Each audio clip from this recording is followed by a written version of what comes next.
አላህ ሩህ ዘርቶበት ባህር ውስጥ ገብቶ መንገዱ ተሰንጥቆለት ጅቡ ብሏል። ሙሳ ተኝተዋል።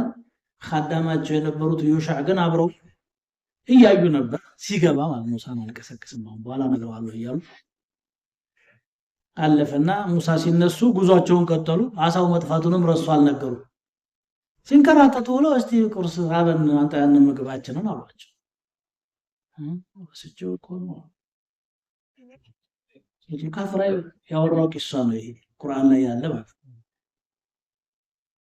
وإذ قال موسى لفتاه لا أبرح حتى أبلغ مجمع البحرين أو أمضي حقبا فلما بلغا مجمع بينهما نسي حوتهما فاتخذ سبيله في البحر سربا فلما جاوزا قال لفتاه آتنا غداءنا مساكن ناكرو لقد لقينا من سفرنا هذا نصبا يغزواتين በጣም አድክሞና ድካም የተሰማን ነው ምግብ እንኳን ብላው قال أرأيت إذا وينا إلى الصخرة فإني نسيت الحوت ወደዛች ወደ ቋጥኛ ተጋ ያልን ጊዜ እኮ አሳውን ረሳሁት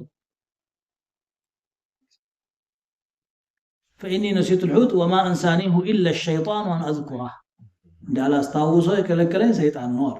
ጠላት ያለው ሰይጣን ነው ያቁታል። አይ ሰው ጠላት እንዳለው ከዘነጋ ይበላል። ሰይጣን ያስተኛል። አሃ ዘመን የጠፋው ምን ፈልገው ሰውዬ መዛነ ያለው ከዛ በኋላ ረጅም ቂሳ ነው ያለው።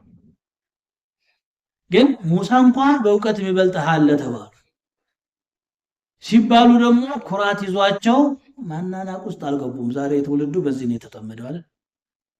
ከሱ የተሻለን አዋቂ ካልሰደበ አይሆንለትም። መልከኛን መልከጥፉን አትበተል አንተ ቆንጆ አትሆንም። ግን ምቀኝነት እንዲህ ያስብላል ከضرائر